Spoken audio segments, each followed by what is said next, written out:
নমস্কার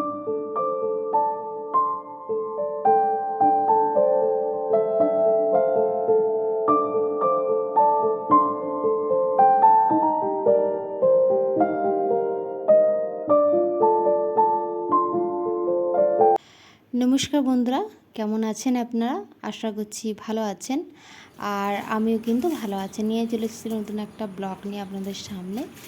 আশা করি ব্লগটা আপনাদের ভালো লাগবে। আর এই তো এখন সকালে এই মর্নিং টাইম, ওই মোটামুটি 6টা মতো বাজে। তো আমি উঠে গেছি, তারপর আমার উঠোন আরও ঝাঁট দেওয়া কমপ্লিট হয়ে গেছে। আর তারপর দেখো গোটা দুয়োরটা না মানে আমি ধুইয়ে দিচ্ছি এইভাবে। আর এটা আমি প্রতিদিনই করি, মানে গোটা দুয়োরটা আর কি ধুইয়ে দিই আমি। তো এটা আমার রোজকার কার। আর মামাম শোন এখন ঘুমু ঘুমু করছে। ও তো এত সকালে ওঠে না, মামাম তো একটু দেরিতেই এখন উঠছে, ওই 7টা 8টা অবধি উঠছে।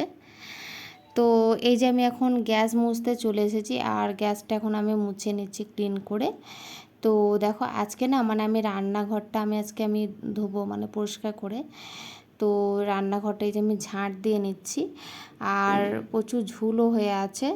তো প্রত্যেক দিন আর কি মুছে দেওয়া হয় রান্নাঘরটা, কিন্তু না আজকে আমি ধুয়ে দেবো, মানে প্রচুর তেল চিট চিট করছে মানে রান্নাঘরটা, যেহেতু এখানে রান্না বান্না হয়। তো সে কারণে তো তেল চিটচিট হওয়া একটু স্বাভাবিক ব্যাপার, তাই না? তো এই যে আমি ঝাঁটা নিয়ে এখন এভাবে আমি এখন ধুয়ে দিচ্ছি। আর এভাবে ধুয়ে দিলে আমার মনে হয় আর মোছার দরকার হবে না, কারণ এইভাবে ঝাঁটা দিয়ে ধুয়ে দিলে পুরো ঘরটাই একবারে ক্লিন হয়ে যাবে। তো দেখো আমি এখন ধুয়ে নিচ্ছি রান্নাঘরটা ক্লিন করে। আর রান্নাঘরটা না মানে ঝুল হয়ে আছে প্রচুর এখন। তো মানে ওই কি বলবো, যে দেওয়ালগুলোতে একটু একটু করে মানে ঝুল লেগে আছে। তো আমি প্রায়ই ফাঁকে ফাঁকে মানে ঝেড়ে দিই, যেহেতু রান্নাঘর মানে রান্নাবান্না আর কি করি। তো সেই কারণে মানে আমাকে ঝেড়ে দিতে আর কি হয়। আর দেখো এখন আমি গরম জল বসিয়ে দিয়েছি, এই যে এখন হচ্ছে। তো তারপর গরম জলটা খাওয়া আমার হয়ে গেছিলো। আর আমি চলে এসেছি এই যে ঘরে, মানে আমাদের রুমে ফার্স্ট টাইম এসেছি। আমাদের রুম থেকে স্টার্ট করলাম ঝুল ঝাড়াটা। তো এগুলো কোনায় কোণে, মানে বেশি ঝুল হয়ে নেই, মানে কোনায় কোণে আর কি ঝুল হয়ে আছে। তো সেগুলো আর কি পরিষ্কার করে নিচ্ছি এই যে। আর সেভাবে তো আমাদের রুমে ঝুল হয় না, আর ডাইনিংয়েও সেরকম ঝুল হয় না। কিন্তু ওই রান্নাঘরটা না সিঁড়ির ওইখানটা প্রচুর ঝুল হয়ে থাকে, ওই দুটো জায়গা। তো সেগুলো আর কি মানে মাঝে মাঝে আর কি প্রায় আর কি করা হয়। কাজ করার ফাঁকে মামামু উঠে গেছিলো, আর মামামকে ফ্রেশ করিয়ে ওকে মুখ ধুইয়ে মামামকে একবার রেডি করে দিয়ে তারপর না মানে গরম জল খেয়ে আমি চারও মানে খাওয়া আমাদের কমপ্লিট হয়ে গেছিলো।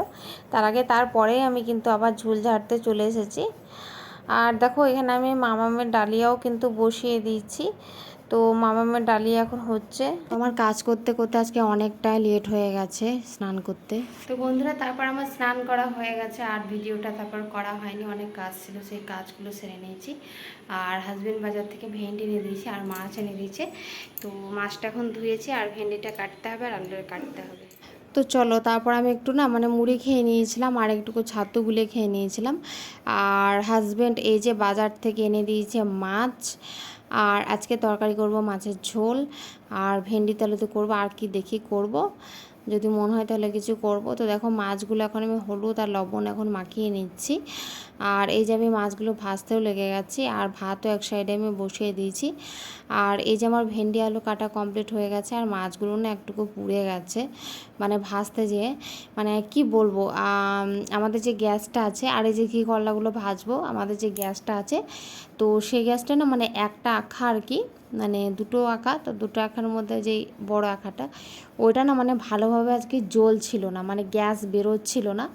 তো ভাতটা তো আমি একটাতে বসিয়েছিলাম, তারপরে ভাতটা আমি আবার এই আঁখাতে বসিয়ে দিলাম, যে আঁখাটাতে এখন ভাতটা এই যে দেখতে পাচ্ছেন এখানে মাছ ফার্স্টে আমি ভেজেছিলাম। তো তেলটা মানে গরম হয়নি, তো সেই কারণে আর কি আমি দিয়ে দিয়েছিলাম, আর সেভাবে মানে মাছগুলো না মানে পুড়ে গেছিলো। আমি উল্টাতে যাচ্ছিলাম তো হচ্ছিল না, তো ওইভাবে আর কি মাছগুলো একটু পুড়ে গেছে। তো কি করব, করার তো কিছু নেই। তো সেভাবে অনেকটা পুড়ে নেই, কিন্তু হ্যাঁ একটুকু পোড়া পোড়া আর কি লাগছিলো। তো তারপর আমার মাছগুলো ভাজা তো হয়ে গেছিলো, দেখালাম। আর এই যে আমি এখন ভেন্ডি আলুটা নেড়ে নিচ্ছি, কষিয়ে নিচ্ছি। এটা আবার মশলা দিয়ে তারপর রান্না করব। আর দেখো এখানে ঘি কলাগুলোও ভেজে নিচ্ছি। আর এই যে মশলাটা এখন কষানো হচ্ছে। তো আমার তরকারি তো মানে চাপিয়ে দিয়ে আমি চলে এসেছি, এখন বাইরে এলাম আর কি। আর বাইরে এসে দেখো এই যে আমার কত কাপড় মেলা এখন, আর একটুকু মেঘলা ওয়েদার আছে। আর এই যে ভেন্ডি আলু তরকারিটা না মানে মোটামুটি কষানো হয়ে গেছে। আর আমি জল দিয়ে দিচ্ছি, আগে একটুকু জল দিয়েছিলাম, তারপর কষিয়ে নিয়েছিলাম।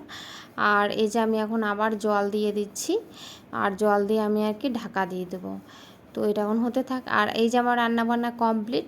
এখানে করেছি শাক, আজকে অনেকগুলো রান্না করেছি। এই যে শাক, আর এখানে হচ্ছে ঘি করলা ভাজা। ঘি করলাগুলো অনেক আগে থেকেই ছিল, তো ভাবলাম ভেজে দিই, কেননা শুকিয়ে যাবে, তো সেই কারণে আর কি ভেজে নিলাম। আর এই যে এটাতে মাছ আছে, কিন্তু মাছটা আর কি খুলছেই না, আর মাছটা না একটু পুড়িয়ে গেছে। এই যে আমার মাছ রান্নাটা কি করব, মানে করার কিছু নেই, আমার তো দোষ নেই না, ওটা গ্যাসের দোষ। আর এখানে দেখো হাজব্যান্ড জাম নিয়ে এসছে। এই জামগুলো না মানে আমাদেরই এই পাড়াতে আর কি এখানে একটা গাছ আছে, তো সেই গাছ থেকে পেড়ে আনা হয়েছে। আর এই যে আমরা ভাত নিয়ে বসে পড়েছি। আর এই দেখো এখানে হাজব্যান্ড এই আমটা কেটেছে না, এই আমটা কি বলবো, মিষ্টি খুবই, দেখে দেখে হয়তো লাগতে পারে যে মিষ্টি না, কিন্তু মিষ্টি খুব ছিল আমটা, আর আমাদেরই গাছের ছিল। তারপর দেখো ভাত খেতে খেতে না আমাদের একটা পার্সেল চলে এসেছে। আর এই যে এইটা হচ্ছে একটা জিনিস, এটা মাম্মামের মানে খুব একটা পছন্দের জিনিস, আর মাম্মাম তো খুব খুশি এই জিনিসটা দেখে। এটা ও খুবই নেওয়ার শখ ছিল আর কি। তো দেখো এটা হচ্ছে এক ধরনের মশারি, চলুন দেখাই আপনাদেরকে।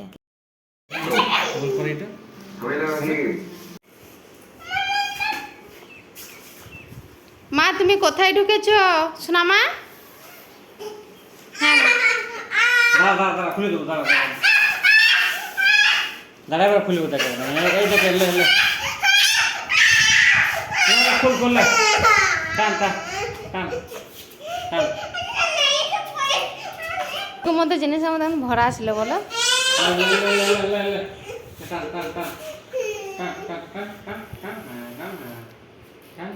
বেরিয়ে যাও।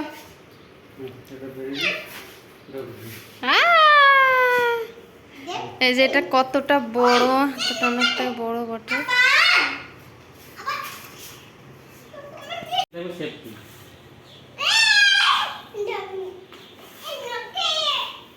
মা তুমি কোথায় ঢুকেছো?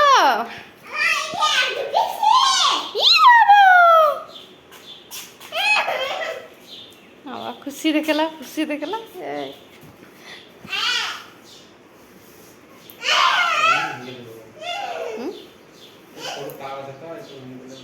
হ্যাঁ সরু বটা, তাহলে খুব লড়াচড়া তো করলে হবে না।